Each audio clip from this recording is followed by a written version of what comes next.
Perihal pekerjaan di Belanda, cari kerja di Belanda, betapa susahnya mencari pekerjaan di Belanda. Maka di video ini aku akan sharing cerita aku bagaimana mencari pekerjaan di Belanda.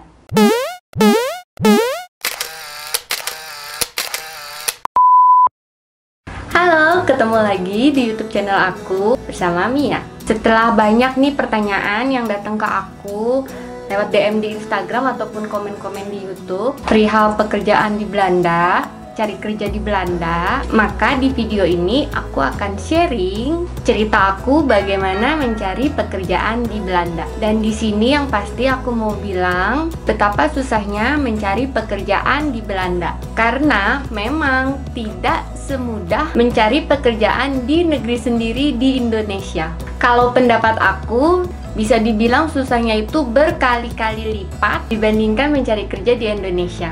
Kemudian juga di Belanda itu untuk mencari pekerjaan tak harus memiliki mental yang kuat sekuat baja. Karena pastinya di awal-awal kamu mencari pekerjaan di Belanda, kamu pasti akan mengalami penolakan-penolakan yang tidak sedikit, alias cukup banyak penolakannya. Aku sendiri pun merasakan penolakan dalam mencari pekerjaan di Belanda. Tapi ada juga sih, dan banyak juga beberapa orang Indonesia di Belanda yang pinter, semangat, kuat, dan beruntung sehingga tidak merasakan banyaknya penolakan-penolakan dalam mencari pekerjaan di Belanda. Jadi memang balik lagi aku bilang, dalam mencari pekerjaan di Belanda, setiap orang itu tergantung. Mereka, kita, dan siapapun pasti ada bedanya. Semua orang memiliki challenge yang berbeda. Tapi kalau untuk aku, jujur, aku termasuk orang yang mendapatkan challenge yang cukup besar, dimana aku sering mendapatkan penolakan-penolakan dalam mencari pekerjaan di Belanda. Kemudian, kalau menurut aku, orang Belanda tuh di sini termasuk orang-orang yang direct gitu, yang saklek banget. Dan kita kan di Indonesia itu orang-orang Indonesia, orang-orangnya lebih gimana ya? Lebih sopan santun. Kalau ngomong juga kadang tuh seperlunya aja, terus suka nggak enakan gitu kan. Terus juga kalau kita pindah ke Belanda, kita pasti masih kebawa dengan kebiasaan dan kebudayaan-kebudayaan di Indonesia yang sangat sopan santun itu, dan cenderung masih suka nggak enakan. Dan kalau di sini orang Belanda itu sangat direct dan saklek kalau ngomong.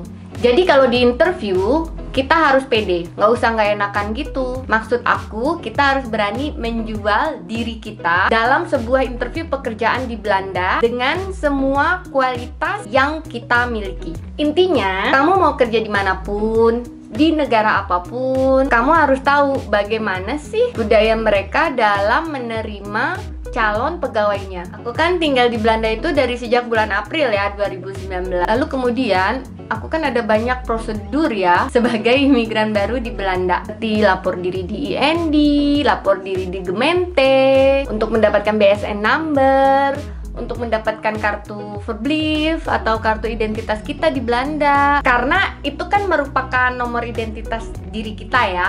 Jadi untuk kita bikin rekening dan lain-lain dan sebagainya. Jadi bisa dibilang aku di 3 bulan pertama di Belanda itu aku tidak langsung mencari pekerjaan di Belanda. Jadi dari bulan April ya aku tiba di Belanda, lalu Mei, Juni, Juli, aku nggak langsung mencari pekerjaan di Belanda. Aku lebih ke belajar beradaptasi dengan lingkungan baru aku, yaitu di negara Belanda. Seperti misalnya kalau mau ini di Belanda, itu kita harus ngapain. Kalau mau itu di Belanda, itu kita harus ngapain. Sambil aku belajar bahasa Belanda dikit-dikit dengan lingkungan di sekitar aku. Kemudian setelah 3 bulan, dan aku mulai pede di Belanda, mulai berani naik transportasi umum, lihat-lihat pekerjaan di Belanda, dengan dibimbing Arnold ya tentunya, karena aku pasti banyak nanya ini apa, itu apa, kira-kira mana yang cocok dengan aku, dengan keterbatasan aku berbicara bahasa Belanda ini. Dan kebetulan aku kan tinggalnya di sentrum. Jadi kalau lagi jalan ke sentrum atau keluar rumah mau beli apa, aku suka lihat gitu di jendela-jendela wingkel sentrum. Itu suka ada tulisan informasi pengumuman gitu,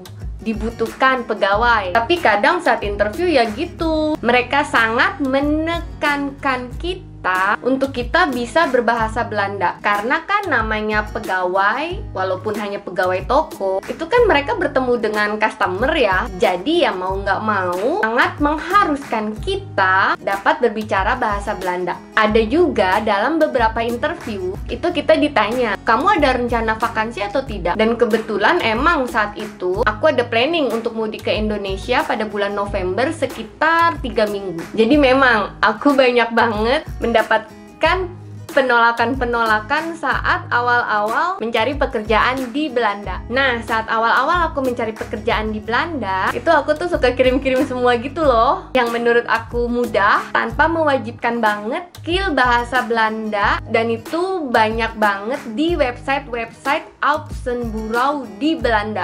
Tapi kadang pas aku keterima, aku tuh kadang suka belagu juga mungkin ya. Aku merasa posisinya atau pekerjaannya aku kurang sreg gitu. Ya gimana ya? Mungkin karena aku merasa dengan pekerjaan yang aku miliki sebelumnya di Indonesia, rasanya kayak masih ada ego yang harus aku jaga gitu. Untuk kalian yang sedang mencari pekerjaan di Belanda, kalian juga bisa cek website-website Uitzendbureau di Belanda. Seperti ada Indeed, Punch.nl, lalu ada juga National Vacaturebank Punch.nl, ada juga Randstad Punch.nl. Dan sebenarnya di setiap kota itu ada banyak kantor-kantor Uitzendbureau, kantor biro kerja gitu, yang bisa kalian datangi untuk ngobrol apa keinginan kalian, apa bidang yang kalian suka. Kayak di tempat aku tinggal di kota Dordrecht, itu ada kantor Uitzendbureau, kantor biro kerja gitu yang terkenal, Randstad dan Olympia. Kemudian nih ya, kalau di Belanda itu yang pasti kalau kalian sebelumnya pernah kerja di kantoran gitu yang bagus waktu di Indonesia, dan kalau kalian di Belanda mau kerja kantoran juga yang bagus, mereka sangat harus membutuhkan ijazah yang sudah disetarakan dengan pendidikan di negara Belanda. Jadi kayak aku kan ijazahnya sarjana ilmu politik. Kemudian di Indonesia aku juga kerja di instansi negara OJK, dan itu pasti sangat sulit banget untuk aku diterima mereka. Karena kalau aku pengen banget kerja di kantoran yang sama kayak aku di Indonesia, misalnya aku pengen kerja di Gemeente gitu ya, CV aku itu bener-bener harus kuat banget. Dan mereka pastinya kalau aku mau kerja di kantoran yang bagus, mereka akan sangat membutuhkan orang-orang dengan pengalaman yang bagus juga dan dengan ijazah Belanda. Jadi buat aku itu udah pasti sulit banget. Anyway, untuk kalian yang ingin menyetarakan ijazah kalian, kalian bisa lakukan online di IDW Punch.nl. Jadi kalau menurut aku, mencari pekerjaan di Belanda itu sama seperti mencari jodoh. Harus sreg sesuai hati kita sebagai si pencari kerja dengan hati calon bos kita sebagai si pencari pegawai. Jadi kalian gak usah minder dengan diri kalian ataupun dengan kemampuan kalian berbahasa Belanda yang masih terbata-bata, karena yang utama itu adalah balik lagi ke personality kita. Dan satu juga yang harus kalian ingat, dalam mencari pekerjaan di Belanda, kamu harus benar-benar membaca apa fungsi kamu nanti di pekerjaan tersebut. Jadi waktu aku awal-awal tiba di Belanda ya, dengan keterbatasan aku berbahasa Belanda itu, kemudian aku melamar menjadi cat sitter. Setelah banyaknya penolakan-penolakan karena keterbatasan aku berbahasa Belanda ya, pas aku melamar cat sitter, di motivation letternya itu aku tulis, saya tidak lancar berbahasa Belanda, tapi saya bisa berbahasa dengan kucing. Nah, makanya tadi aku bilang orang di Belanda itu lebih direct dan saklek. Dan kalian sebagai pendatang baru dengan bahasa Belanda yang masih pas-pasan gitu ya, yang masih terbatas, kalian juga nggak usah minder karena balik lagi ke personality kalian. Orang Belanda itu saklek-saklek, jadi dia akan melihat kalian dari interview seperti apa personality kalian. Jadi mencari pekerjaan di Belanda itu bukan berarti harus yang pinter, nilainya tinggi dari universitas, dia akan keterima kerja duluan. Nggak kayak gitu. Yang penting adalah kalian itu harus semangat, terus juga kalian harus kuat mental pastinya, dan kalian jangan minder. Pengalaman aku kerja sebagai cat sitter itu memang gajinya tidak besar, tapi bisa dibilang itu juga kayak volunteer gitu loh. Jadi bisa dibilang kayak kerja nggak digaji. Ya digaji sih, tapi kayak cuman ya gitu gajinya. Terus juga nggak setiap hari datang pekerjaan, karena kan nggak setiap hari juga ya kita suruh ngasih makan kucing kayak gitu atau menjaga kucing. Biasanya itu hanya di musim-musim liburan, di saat orang mau liburan mereka akan mencari orang untuk menjaga peliharaan mereka. Dan dari situ juga aku mencoba dengan ngobrol bahasa Belanda sebisa aku, campur Inggris.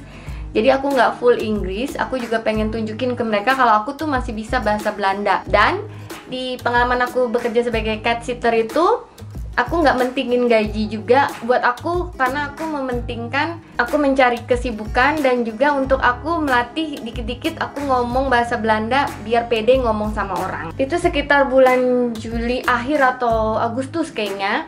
Kemudian aku September sambil aku berjalan, Arnold juga punya ide untuk aku sekolah bahasa Belanda biar aku makin lancar ketemu orang. Dan di sekolah aku itu memang banyak banget pelajar-pelajar dari negara lain yang juga imigran, yang bermacam-macam negara, yang juga ada banyak yang nggak bisa bahasa Inggris. Jadi dimana kita sangat diharuskan untuk ngomong bahasa Belanda. Kemudian di bulan November aku vakansi, terus aku mudik ke Indonesia. Dan aku balik lagi bulan Desember. Pulang dari Indonesia itu sekitar awal Desember. Itu sebenarnya hampir-hampir menuju vakansi Kers ya, vakansinya Christmas. Aku ditawarin juga kerja di restoran Indonesia. Tapi di situ juga aku nggak lama karena memang capek banget buat aku pribadi. Tapi ya gitu, aku bilang lagi ke kalian, kembali lagi ke srek-srekan hati kita terhadap pekerjaan di Belanda. Dan Arnold juga memutuskan aku untuk stop aja dan fokusin sekolah bahasa Belandanya sambil aku latihan-latihan lagi buat belajar bahasa Belanda lagi buat aku persiapan ujian Inburgering eksamen level A2. Oke, kayaknya segitu dulu ya cerita pengalaman aku mencari pekerjaan di Belanda waktu awal-awal aku pindah di Belanda. Semoga bermanfaat untuk kalian yang baru-baru pindah ke Belanda ataupun yang akan pindah ke Belanda. Thank you for watching my video and doei!